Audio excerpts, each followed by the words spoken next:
Welcome. Thank you for visiting Evident Discovery. In this demonstration, we'll show you how the email filtering module using the communication graph can help you quickly identify communications between email IDs, the number of communications, will display communications links, and retrieve emails. Here we'll show you the analytics visualization chart. This graph identifies email IDs on their outer edge, and then communications between those email IDs on the inner edge. On the top right corner here, we'll identify communication color, which is also located here. You'll also be able to identify the number of records between email parties, which will be displayed here. You can see by simply applying a date filter, will dynamically identify the email IDs that are associated within that date range. In doing so, we can see the communications and who's frequently communicating with one another. You can see here that this particular individual, Philip, is communicating between many parties within the collection. You can also identify the number of records for each email ID on the outer ring. You'll also see the colors of the communications displayed within the inner ring.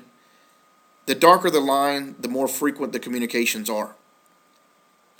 If we wanted to load records quickly, we could by double-clicking the email ID.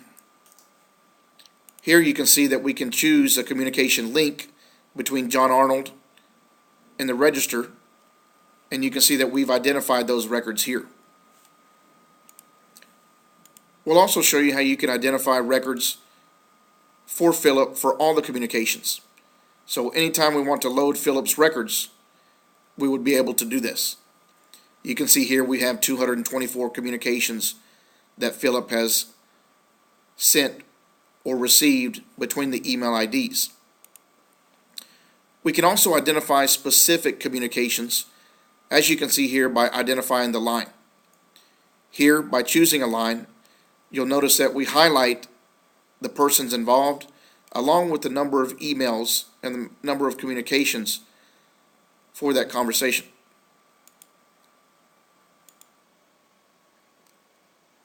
You may also apply a quick search on top of the email IDs located within the communications graph.